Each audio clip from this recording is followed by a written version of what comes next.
Elías emerge repentinamente de las páginas de las Escrituras, como una llama en la oscuridad. Procedente de Tisbe de Galaad, sus humildes orígenes contrastan con la grandeza de su misión. Sin extensas genealogías ni presentaciones elaboradas, entra en escena con la autoridad de un llamado de Dios. Su nombre, Elías, que significa «El Señor es mi Dios», es un presagio del conflicto espiritual que se desatará en Israel. En aquel tiempo, el reino del norte se hundía en la idolatría y la corrupción bajo el reinado de Acab y la nefasta influencia de Jezabel. La adoración a Baal se apoderaba de las tierras de Israel, sofocando la adoración al Dios verdadero. En medio de este declive, Dios levanta a Elías para confrontar a los reyes y desafiar a los dioses falsos. El profeta, de rostro austero y vestimenta rústica, lleva en su interior la voz del Altísimo. Su primer acto profético es una declaración de juicio. No habrá rocío ni lluvia, sino según mi palabra. Con estas palabras, Elías desafía directamente a Baal, el dios de la fertilidad y la lluvia. No se predecía solo una sequía física, sino un choque espiritual entre el Dios de Israel y los ídolos paganos. El silencio de los cielos resonaba con la reprensión divina. Tras su audaz profecía, Elías desaparece en las montañas por orden de Dios. El Señor lo conduce al arroyo de Querit, donde recibe un sustento sobrenatural. Los cuervos le traen pan y carne, mientras bebe del agua del arroyo. En este escondite sagrado, Elías se prepara en secreto, aprendiendo a confiar plenamente en el Dios que lo llamó.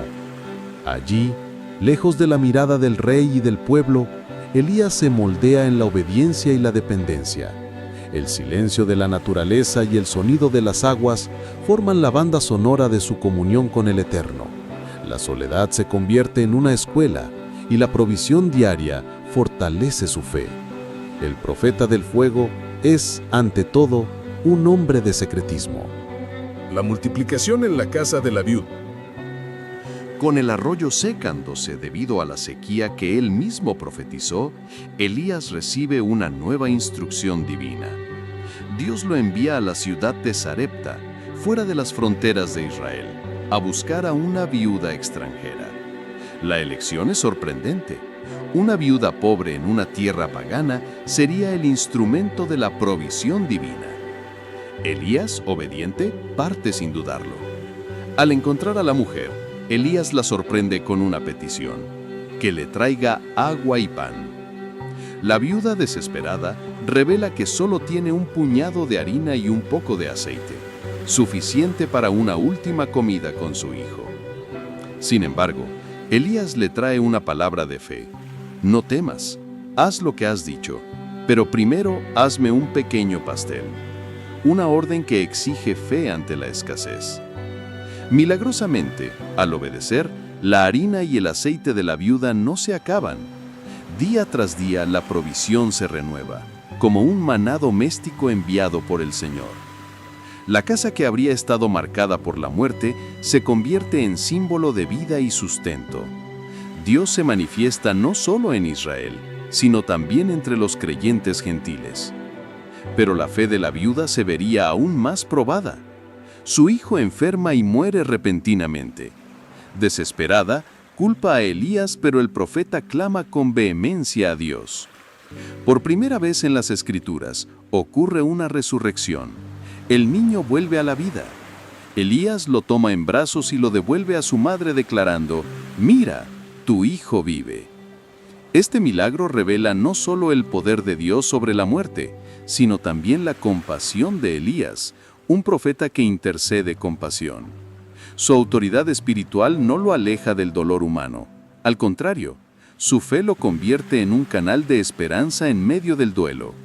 En Sarepta, el profeta del fuego es también el profeta de la vida.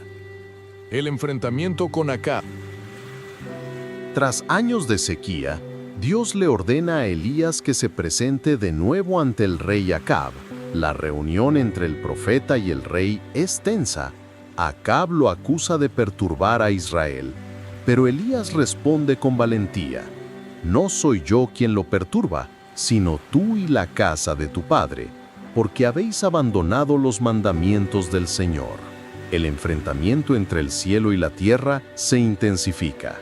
Elías propone un desafío público: reunir a todos los profetas de Baal y Asera en el monte Carmelo. Allí, ante todo el pueblo, el Dios verdadero responderá con fuego. El monte se convierte en el escenario de una batalla espiritual decisiva. Elías, solo, se enfrentará a cientos de falsos profetas apoyados por Jezabel. El pueblo se reúne en masa. Elías exclama entonces: ¿hasta cuándo dudarán entre dos opiniones? Si el Señor es Dios, síganlo. Si es Baal, síganlo. El silencio del pueblo revela su indecisión. Elías reta a los profetas de Baal a invocar a su Dios. Gritan, danzan y se mutilan. Pero no hay respuesta. El cielo permanece en silencio. Entonces Elías reconstruye el altar del Señor, simbolizando la restauración del pacto roto.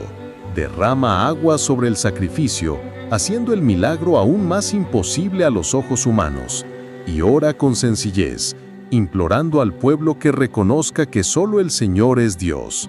Entonces el cielo se abre y desciende fuego, consumiéndolo todo.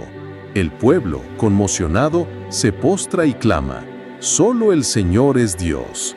Elías ordena el arresto de los profetas de Baal y son ejecutados. El profeta del fuego sella la victoria de Dios sobre la idolatría. En el monte Carmelo, el cielo responde con fuego y los corazones del pueblo son tocados por la verdad eterna. La lluvia y el espíritu de oración. Tras la victoria en el Carmelo, Elías anuncia a Acab que lloverá. A pesar del cielo aún despejado, habla con convicción. El profeta sube a la cima de la montaña y se inclina hasta el suelo, con el rostro entre las rodillas. Este gesto revela su actitud de total sumisión e intercesión. Sabía que, incluso después de la victoria, era necesario orar hasta que la promesa se cumpliera. Elías envía a sus siervos 7 veces a mirar hacia el mar. Las primeras 6 veces, el cielo permanece inalterado. Pero el profeta no se da por vencido.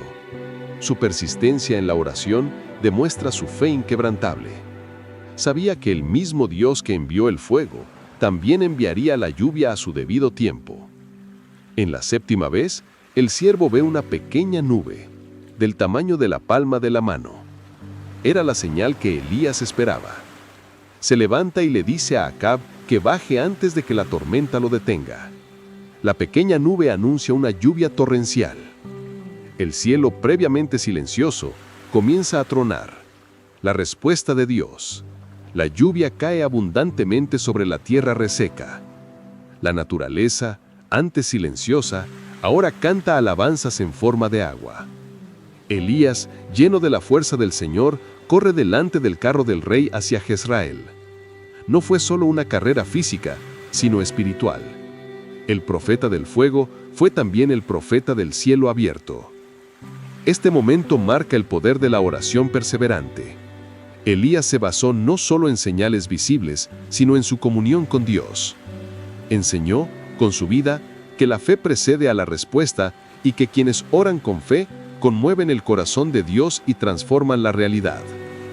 El desierto de la depresión. A pesar de la victoria en el Carmelo, Jezabel, enfurecida, jura matar a Elías. Al recibir la amenaza, el profeta huye al desierto.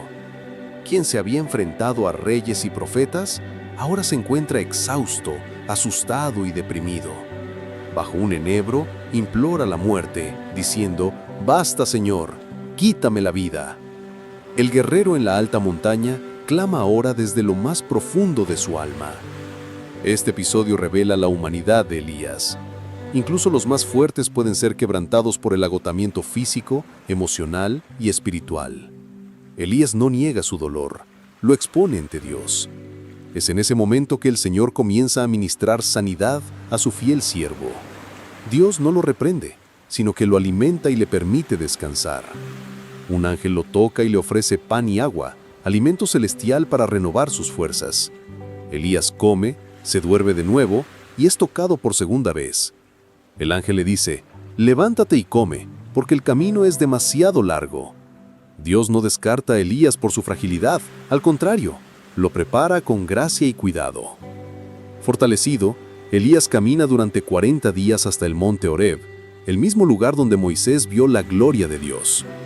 Allí se refugia en una cueva y escucha la voz de Dios que le pregunta: «¿Qué haces aquí, Elías?».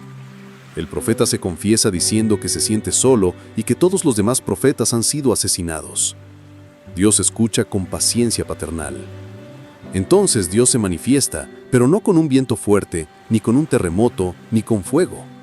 Habla en un suave susurro, revelando que su presencia también se mueve con ternura. El profeta del fuego descubre que el Dios del trueno es también el Dios del consuelo.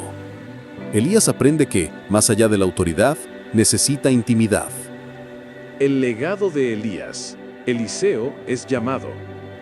Tras su encuentro con Dios en Horeb, Elías recibe una nueva misión: ungir reyes y elegir a su sucesor, Eliseo. El llamado de Eliseo llega mientras ara la tierra con 12 yuntas de bueyes. Elías se acerca y lo cubre con su manto, símbolo de la transferencia de la unción y el ministerio. Un acto silencioso pero poderoso. Elías comprende el gesto y tras despedirse de su familia, sacrifica los bueyes y quema los arados. Su decisión es radical e irrevocable. Deja atrás su antigua vida para seguir al profeta. El llamado de Dios exige una dedicación total. Y Eliseo responde con prontitud y celo. A partir de ese momento, Eliseo sigue a Elías y le sirve, no solo como discípulo, sino como alguien que aprenderá a caminar con Dios con su ejemplo. Elías, a su vez, comprende que su ministerio ahora implica capacitar a otros. La grandeza de un profeta también reside en dejar un legado. Durante el tiempo que pasan juntos, Elías continúa realizando señales y predicando con autoridad. Eliseo observa, aprende y crece en la gracia. Su relación se caracteriza por el respeto, la enseñanza y la intimidad espiritual. Elías sabía que su misión no terminaría con él. El fuego debe seguir ardiendo en la siguiente generación. La formación de Eliseo demuestra que el ministerio profético no es solitario. Dios levanta sucesores y construye puentes entre generaciones. Elías cumple fielmente su misión de preparar el camino para quienes vendrían después de él. Un verdadero siervo no solo cumple su llamado, sino que inspira a otros a hacer lo mismo. La viña de Nabot. Justicia profética. Elías regresa a la escena para denunciar un grave pecado real: la injusticia cometida por Acab y Jezabel contra Nabot. Nabot poseía una viña que Acab deseaba. Al ser rechazada, Jezabel planeó su muerte con falsas acusaciones. Nabot es apedreado y el rey toma posesión de la viña. Un crimen encubierto por el poder. Sin embargo, Dios lo ve todo. Envía a Elías al encuentro de Acab para dictar sentencia. Elías encuentra al rey en el campo robado y lo confronta. ¿Asesinaste y te apropiaste de la herencia? La palabra profética cae como una espada. En el lugar donde los perros lamieron la sangre de Nabot, lamerán también tu sangre. Era el juicio del Señor. Jezabel tampoco escaparía. Elías profetiza que los perros devorarán su cuerpo y que su descendencia será exterminada.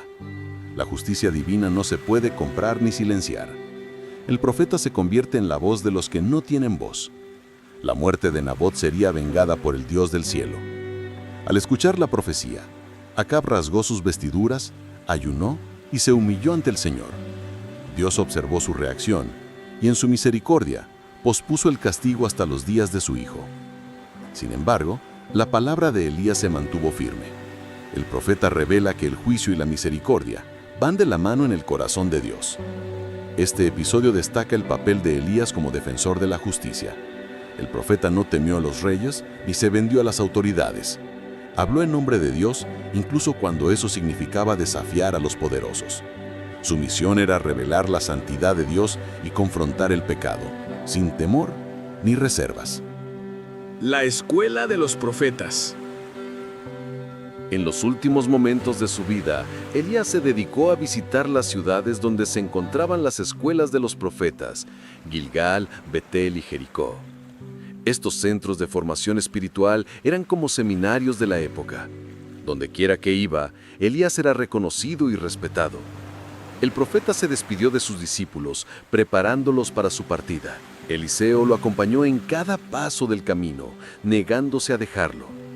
3 veces Elías intentó que se quedara, pero Eliseo insistió: «Vive el Señor y vive tu alma, que no te dejaré».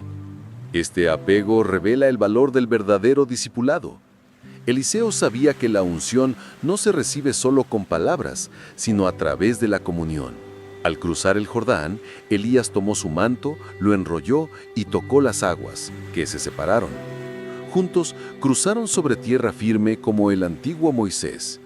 Al ver esto, Eliseo comprendió que se enfrentaba a un momento de transición. Al llegar al otro lado, Elías pregunta: «Pídeme, ¿qué puedo hacer por ti?». Y Eliseo responde: «Te pido una doble porción de tu espíritu». Elías declara que era difícil, pero posible si Eliseo lo veía siendo llevado. Poco después, carros y caballos de fuego aparecen del cielo y los separan. Elías es llevado en un torbellino.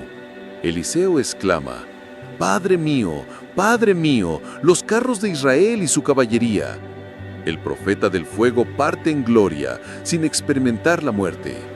La escuela de los profetas da testimonio no solo de la vida de Elías, sino también de su legado, el discipulado fiel, la formación de otros y la entrega total. Elías no solo habló en nombre de Dios, sino que formó una generación para continuar su misión. El cielo se abrió para recibirlo, pero el fuego permaneció en la tierra. El espíritu de Elías en Eliseo. Eliseo toma el manto caído de Elías y regresa al Jordán. Con fe, golpea las aguas y exclama: ¿Dónde está el Señor Dios de Elías? Las aguas se abren de nuevo. Los hijos de los profetas observan con asombro. El espíritu de Elías reposó sobre Eliseo. La continuidad del ministerio fue confirmada por el poder. El milagro confirma que la unción no muere con la persona, sino que se transfiere mediante la fidelidad y el llamado divino. Eliseo comienza su camino con milagros, como Elías. Sana aguas amargas, multiplica el aceite y resucita a los muertos. La llama sigue ardiendo. El Dios de Elías sigue obrando. La influencia de Elías se extiende más allá de su vida. Siglos después, el profeta Malaquías profetiza que, antes del día grande y terrible del Señor, vendrá Elías. Fue una promesa de que el espíritu profético seguiría activo. Juan el Bautista, el precursor de Cristo, vendría con el espíritu y el poder de Elías. Jesús, en el monte de la Transfiguración, aparece entre Moisés y Elías. El profeta regresa en gloria como testigo del Mesías. Su vida fue tan extraordinaria que abarcó siglos y sirvió para preparar el camino del Salvador. Elías no fue solo un hombre de su tiempo, sino una voz eterna. El espíritu de Elías representa valentía, fidelidad, celo y fuego. Es el llamado a confrontar el pecado, a restaurar la verdadera adoración y a esperar en el Dios que responde con fuego. Su misión resuena en todos los que están llamados a proclamar la verdad en estos tiempos oscuros. Elías y la gloria futura. La historia de Elías no termina con su rapto. Reaparece en el Nuevo Testamento como una figura escatológica. Jesús revela que Juan el Bautista vino con el espíritu de Elías, llamando al pueblo al arrepentimiento. Así como Elías confrontó a los reyes, Juan confrontó a Herodes. La misión profética se renueva en el pacto de gracia. En el monte de la Transfiguración, Elías aparece junto a Moisés, hablando con Jesús sobre su partida. 2 profetas que representaban la ley y los profetas, ahora reconocen al Hijo como el cumplimiento de todas las promesas. La gloria de Dios brilla, y Elías contempla el rostro del Mesías. El libro del Apocalipsis también sugiere la llegada de 2 testigos en los últimos días, muchos de los cuales se identifican como figuras con el espíritu de Elías. Esto revela que el mensaje profético sigue siendo necesario. Un llamado al arrepentimiento, a la confrontación con el pecado y a la fidelidad a Dios. Elías nos enseña que no se trata solo de milagros y señales, sino de un corazón rendido, fiel y celoso. Enfrentó reyes, oró con fervor, discipuló, lloró en el desierto y fue consolado por el Dios que susurra. Su ministerio es un espejo para todos los que desean vivir en el fuego del Espíritu.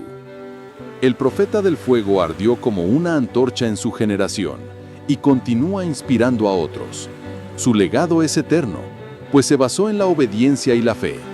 Que todos los que lean su historia escuchen el llamado, mantener el altar restaurado, el corazón consagrado y la llama del Espíritu encendida hasta el fin.